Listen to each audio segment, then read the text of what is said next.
Assalamualaikum warahmatullahi wabarakatuh.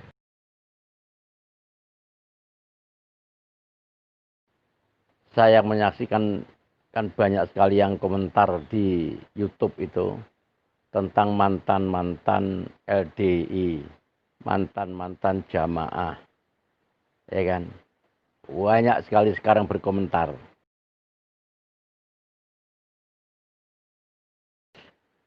ya kan? Semua para komentator itu yang ada di YouTube itu, ya, yang mengaku katanya dulu ulamanya, mengaku mubaliknya, mengaku katanya itu pengurusnya DLDI. Ternyata semua itu adalah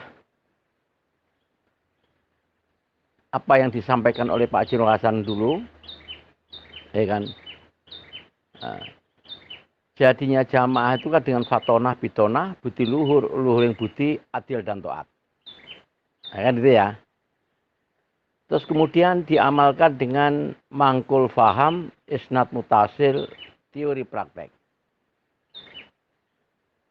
Nah, jadi di dalam tiga tadi, ya kan? Nah, dalam tiga tadi, ya kan? Fatonah bitonah satu, budi luhur, luhur yang budi dua, adil dan toat tiga. Terus kemudian diamalkan dengan mangkul faham, isnadnya mutasil, teori praktek tiga. Nah, jadi kan tiga tadi. Terus di dalamnya tadi ada tiga. Satu, pejuang sejati. Kedua, penjilat. Ketiga, pengkhianat. Ya, yang penjilat tadi, apabila dia tidak berhasil di dalam jamaah, di dalam LDI, dia ingin jadi pengurus, kayak jadi mubalik, kayak jadi ulama, kayak jadi KU, jadi apa namanya, jadi ya bermacam-macam lah di dalamnya.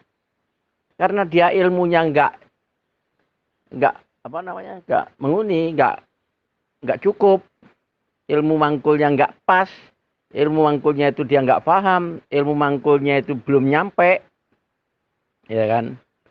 Nah, ilmunya mukotek, ya putus.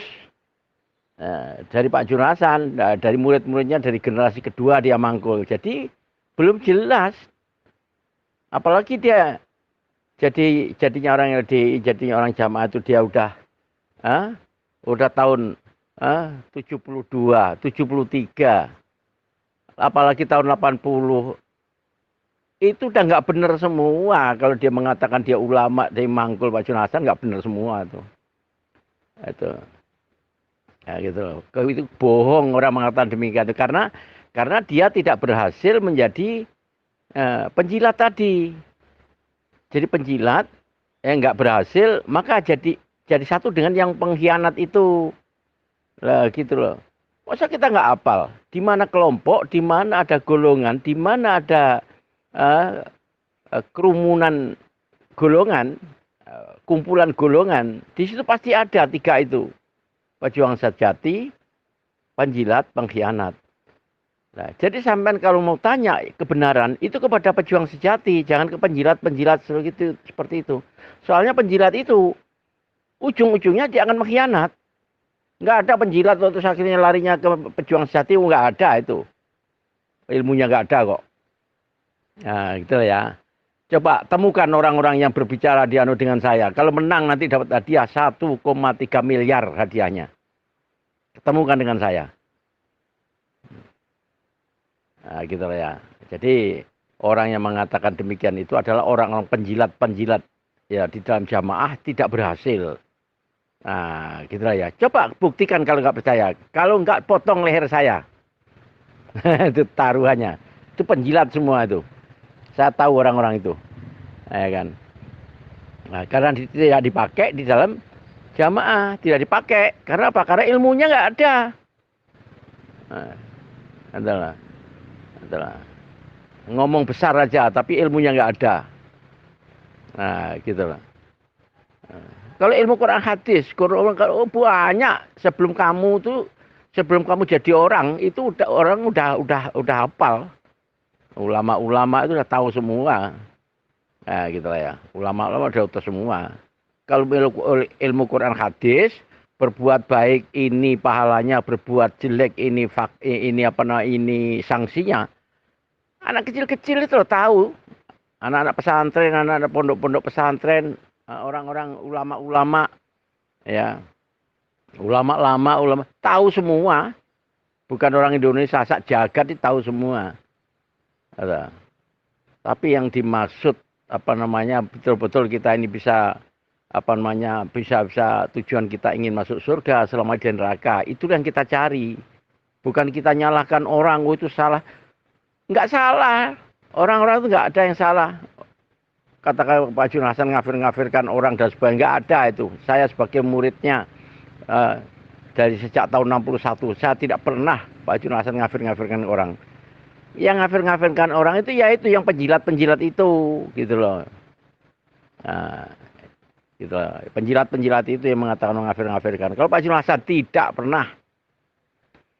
Cuman beliau itu benci kepada ulama yang dia itu menerima 8 asnaf, menerima zakat, kok tidak diberikan kepada yang 8 asnaf. Itu betul-betul marah beliau. Nah, gitu ya. Itulah dikata yang beliau marah itu terhadap ulama, kiai yang dia dapat zakat. Zakat itu kan miliknya 8 asnaf. Ya kan? Lah, gitu. Zakat itu miliknya 8 asnaf. Al malu mali al jannatu dzari fastaru jannata bimali. Ya zakat itu miliknya Allah itu. Lah gitu.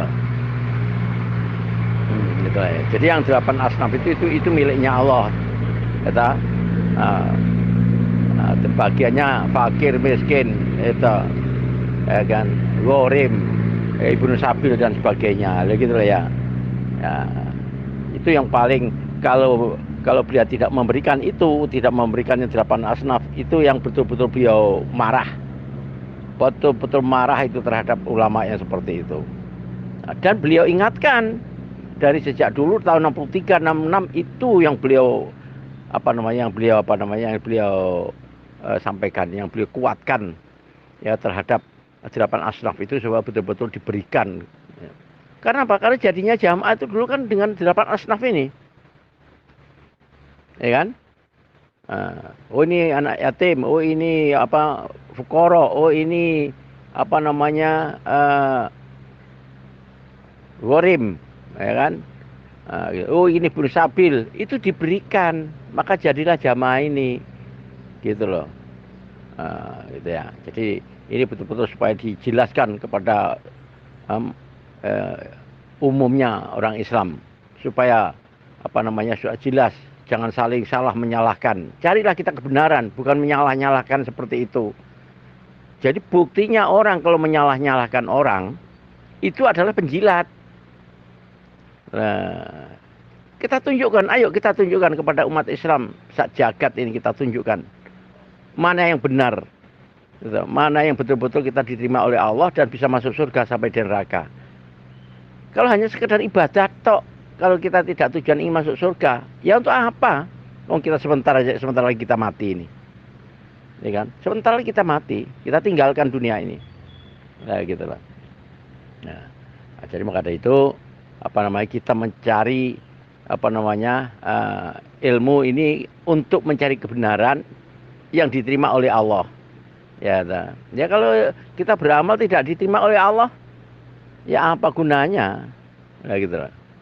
Nah, gitu. Karena apa? Karena dalilnya jelas di dalam Bukhari atau di dalam Muslim diterangkan innahu la yadkhulul jannah bi amalihim. Nah, gitu ya. Nah, jadi yang dimaksud itu kita beramal ya, beramalah yang diberi ampunan dan diberi rahmat oleh Allah. Carilah ilmu itu. Ya kan? Kalau ini saya terangkan ya besok hari Jumat baru selesai ini kalau saya teruskan, ya kan. Jadi makanya itu kalau yang komentar temukan dengan saya kalau bisa. Kalau dia nanti bisa menyalahkan secara fakta, secara dalil, hadiahnya 1,3 M. Nah, temukan dengan saya. Kalau bisa menyalahkan, menunjukkan kebenarannya begini, ini salahnya ini, benarnya ini. Sampean bisa menunjukkan itu hadiahnya apa yang saya sebut tadi. Sebagai kesyukuran kita, bukan menang-menangan ya, bukan menangan, bukan. Tapi sebagai kesyukuran kita sebagai orang jamaah, orang tersebut akan mendapatkan hadiah. Nah, itu sudah diumumkan sejak tahun 61 yang saya tahu, 61, 62, 34 itu diumumkan. Siapa yang bisa menunjukkan apa yang saya kerjakan ini salah, ya, nggak cocok dengan dalilnya, benarnya yang ini, ketemu dengan saya. Ya kan? Hadiahnya 1,3 miliar. Alhamdulillah